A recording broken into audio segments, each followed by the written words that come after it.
to the wonderful world of words. Hermione Granger here, and tonight I'm going to read The Frog Prince Continued. Let's get started. The princess kissed the frog, he turned into a prince, and they lived happily ever after. Well, let's just say they lived sort of happily for a long time. Okay, so they weren't happy. In fact, they were miserable. Stop sticking your tongue out like that, nagged the princess. How come you never want to go down to the pond anymore? Whined the prince. The prince and princess were so unhappy they didn't know what to do.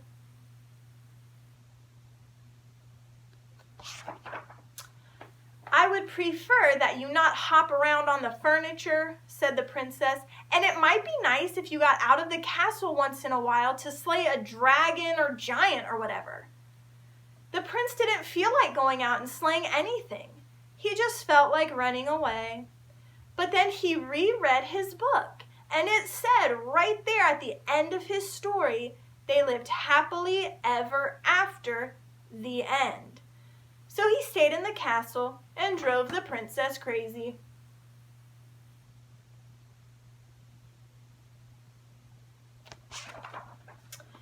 Then one day the princess threw a perfectly awful fit.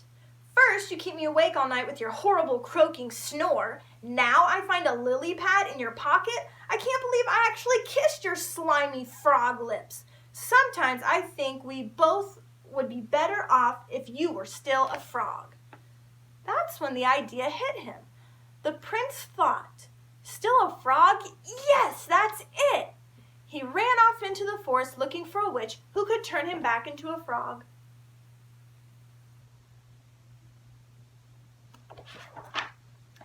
The prince hadn't gone far when he ran into just the person he was looking for. Miss Witch, excuse me, Miss Witch, I wonder if you could help me. Say, you're not looking for a princess to kiss, are you? Asked the witch. Oh no, I've already been kissed. I'm the frog prince. Actually, I was hoping you could turn me back into a frog.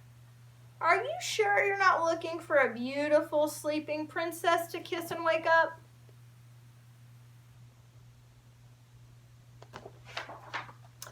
No, I'm the frog prince.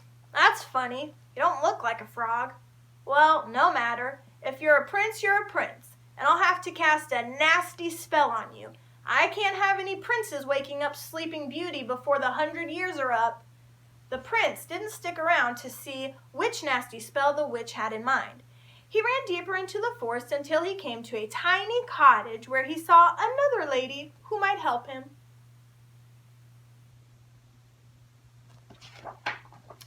Miss Witch, excuse me, Miss Witch, I wonder if you could help me. I'm a prince and...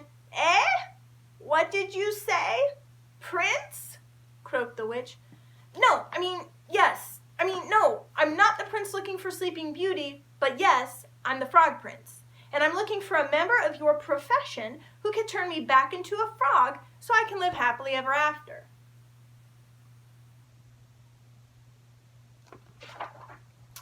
Frog prince, you say? That's funny. I thought frogs were little green guys with webbed feet. Well, no matter. If you're a prince, you're a prince, and I can't have any princes rescuing Snow White. Here, eat the rest of this apple. The prince, who knew his fairy tales and knew a poisoned apple when he saw one, didn't even stay to say no thank you. He turned and ran deeper into the forest. Soon he came to a strange-looking house with a witch outside.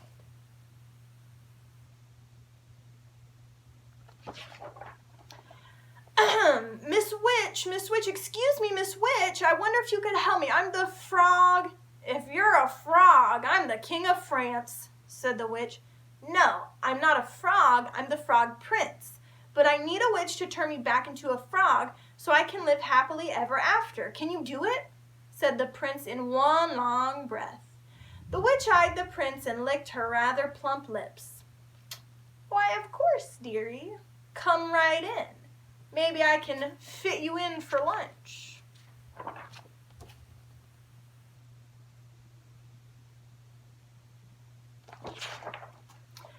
The prince stopped on the slightly gummy step. Something about this house seemed very familiar.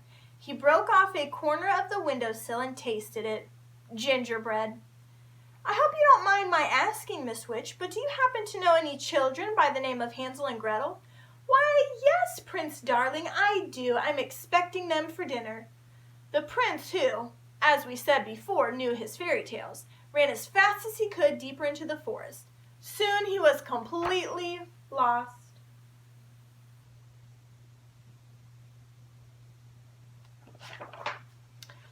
He saw someone standing next to a tree. The prince walked up to her, hoping she wasn't a witch, for he had quite had his fill of witches. Madam, I am the Frog Prince. Could you help me? Gosh, do you need it, said the fairy godmother. You are the worst-looking frog I've ever seen. I am not a frog. I am the Frog Prince, said the prince, getting a little annoyed, and I need someone to turn me back into a frog so I can live happily ever after. Well, I'm on my way to see a girl in the village about going to a ball, but I suppose I could give it a try. I've never done frogs before, you know. And with that, the fairy godmother waved her magic wand and turned the prince into a beautiful... What do you think the prince got turned into? A carriage.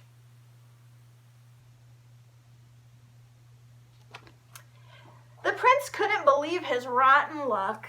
The sun went down, the forest got spookier, and the prince became more and more frightened.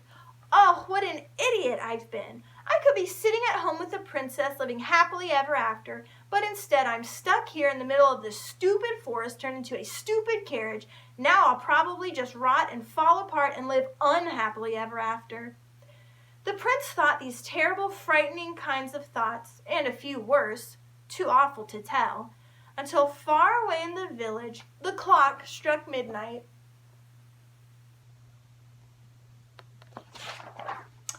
The carriage instantly turned back into his former prince self and ran by the light of the moon until he was safe inside his own castle. Where have you been? I've been worried sick. You're 7 hours late, your dinner is cold, your clothes are a mess. The prince looked at the princess who had believed him when no one else in the world had. The princess who actually kissed his slimy frog lips. The princess who loved him.